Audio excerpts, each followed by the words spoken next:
नमस्कार फ्रेंड्स, आज आपण दलित साहित्य यावर आलेली प्रश्नपत्रिका सोडवणार आहोत. या प्रश्नपत्रिकेच्या आधारे आपण हा विषय समजून घेणार आहोत.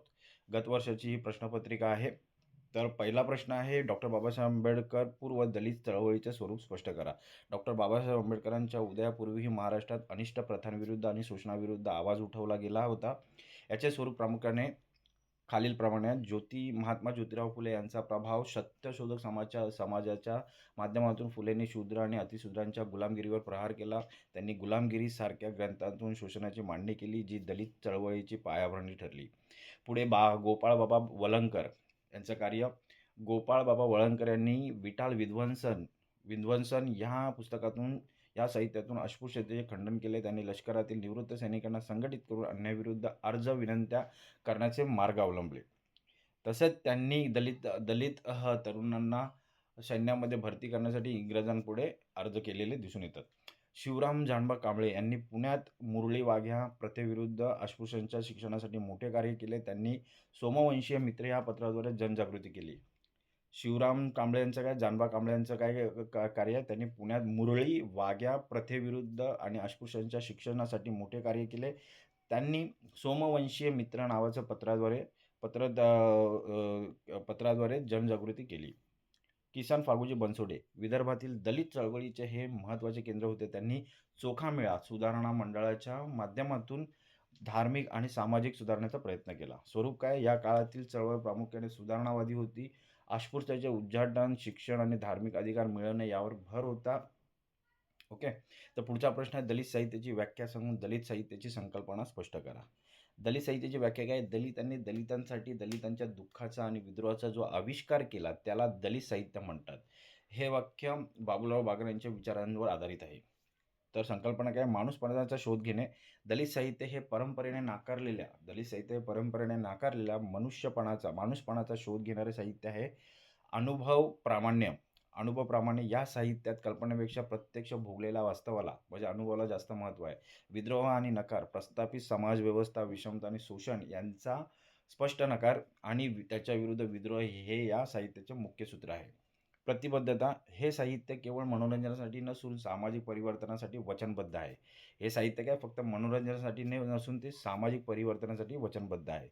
पुढचा प्रश्न, दलित साहित्यातील प्रमुख प्रेरणाशक्तींचा आढावा घ्या. तर दलित साहित्य निर्माण होण्यामागील प्रेरणाशक्ती काय आहेत त्यांचा आढावा घ्या. दलित साहित्याच्या निर्मितीमागे प्रामुख्याने 3 मोठ्या प्रेरणाशक्ती आहेत. एक तर डॉक्टर बाबासाहेब आंबेडकर, दुसरा आहे गौतम बुद्ध आणि कार्ल मार्क्स आणि तिसरा आहे जागतिक क्रांती आणि निग्रो साहित्य. ह्या तीन या तीन प्रेरणाशक्ती दलित साहित्य निर्मितीमागीचे प्रमुख 3 शक्ती आहेत. एक तर काय, डॉक्टर बाबासाहेब आंबेडकरांचे विचार, शिका, संघटित व्हा, संघर्ष करा हा मंत्र आणि त्यांच्या प्रज्ञाशील करुणेचा विचार ही सर्वात मोठी प्रेरणा आहे. त्यांच्या धम्मक्रांतीने दलितांना आत्मभान दिले. पुढे गौतम बुद्ध आणि कार्ल मार्क्स यांचे विचार, बुद्धांची समतावादी दृष्टी आणि मार्क्सचा वर्ग संघर्षाचा विचार म्हणजे शोषक विरुद्ध शोषित यांचा विचार, या विचारांमुळे दलित लेखकांना जागतिक परिप्रेक्ष्य मिळाले. आणि पुढे जगातील जागतिक क्रांती आणि निग्रो साहित्य ही एक प्रेरणा आहे. तर अमेरिकेतील ब्लॅक लिटरेचर म्हणजे ब्लॅक साहित्य आणि तिथल्या वर्णद्वेषाविरुद्धच्या चळवळीतून मराठी दलित लेखकांना विद्रोहाची प्रेरणा मिळाली. संक्षिप्त टिपा, दलित पॅंथर 1972 मध्ये नामदेव ढसाळ आणि जय पवार यांनी या संघटनेची स्थापना केली. ही एक लढाऊ संघटना होती. दलित साहित्याला आक्रमक आणि लढाऊ स्वरूप देण्याचे काम पॅंथरने केले. त्यांच्या जाहीरनाम्याने साहित्याची आणि राजकारणाची दिशा बदलली. चौदार तळ्याचा सत्याग्रह 1927 मध्ये चौदार तळ्याचा सत्याग्रह झाला होता. महाड येथे झालेला हा सत्याग्रह केवळ पाण्यासाठी नव्हता, तर तो मानवी हक्कांसाठी होता. या संघटनेने दलित साहित्याला क्रांती आणि समता या मूल्यांची ठोस बैठक दिली.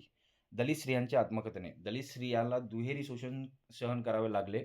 एक जातीचे आणि दुसरे पुरुषसत्ताक पद्धतीचे. बेबी कांबळे यांचं जिनं आमचं हे साहित्य, शांता कांबळे यांचं माझ्या जन्माची चित्रकथा हे साहित्य आणि कुमुद पावडे यांसारख्या लेखिकांनी या वेदनेला वाचा फोडली.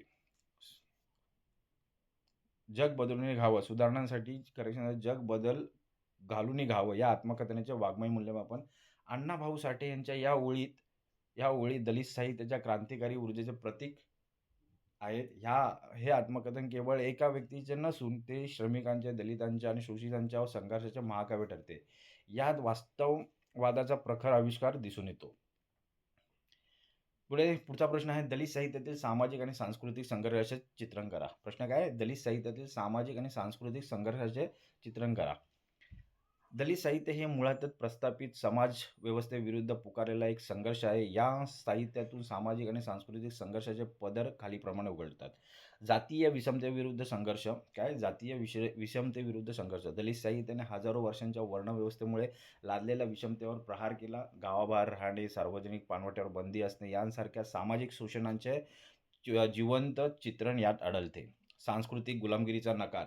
दलितांवर लादलेली मूल्ये, धार्मिक अंधश्रद्धा आणि नशिबाचे खेळ या संकल्पना नाकारून मानवी प्रतिष्ठेचा आग्रह धरणे हा ह्या साहित्यातील मोठा सांस्कृतिक संघर्ष आहे. सांस्कृतिक गुलामगिरीचा नकार केलेला दिसून येतो. अस्मितेचा शोध. मी कोण आहे आणि मला माणूस म्हणून जगण्याचा अधिकार का नाही, या प्रश्नातून स्वतःची नवी सांस्कृतिक ओळख निर्माण करण्याचा प्रयत्न या साहित्यात दिसतो. प्रस्थापित साहित्याशी संघर्ष. पारंपरिक मराठी साहित्यातील सौंदर्य शास्त्राला उदाहरणार्थ सत्यम सुंदरम आव्हान देऊन दलित साहित्याने श्रमिकांच्या आणि उपेक्षितांच्या घामाचा, रक्ताचा आणि क्रोधाचा नवा सांस्कृतिक परिप्रेक्ष्य मांडलेला दिसून येतो. आता महत्त्वाच्या टिपा आल्यात पुन्हा.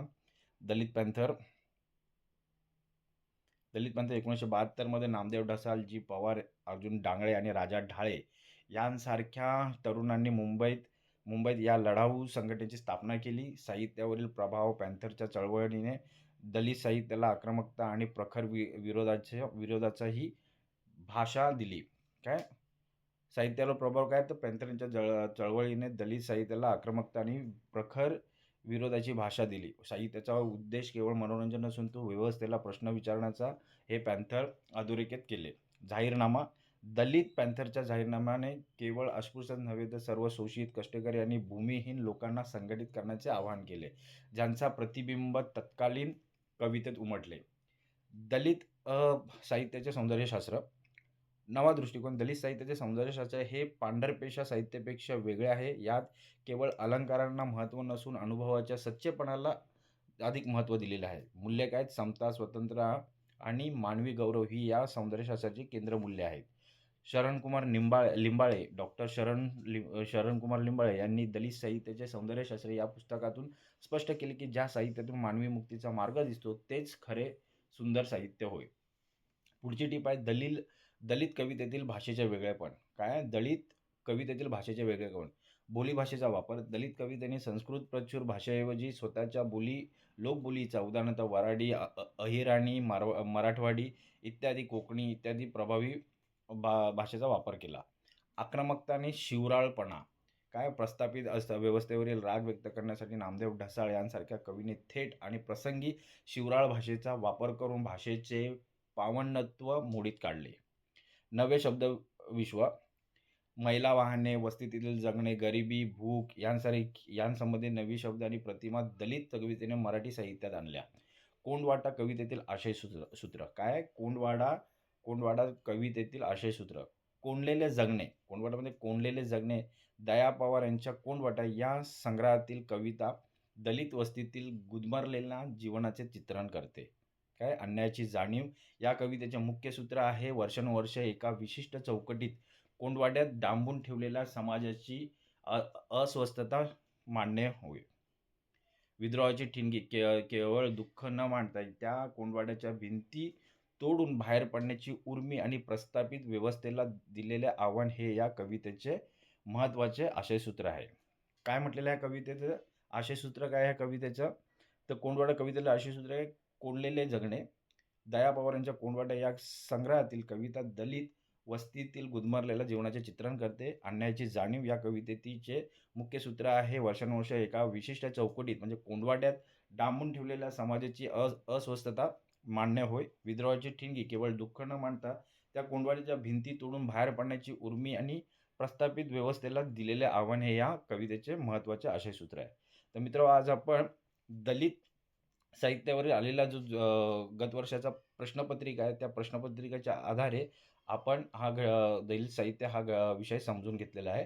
तर प्रश्न आणि प्रश्नांची उत्तरे आपण जाणून घेतलेली आहेत. तर हा एक घटक चांगल्या प्रकारे हा प्रश्नपत्रिका चांगल्या प्रकारे समजून घेण्यासाठी तुम्ही हा व्हिडिओ वारंवार पहा, जेणेकरून या व्हिडिओमध्ये आलेल्या प्रश्नांची उत्तरे तुम्हाला चांगल्या प्रकारे समजतील. तर आज आपण इथेच थांबूया. धन्यवाद.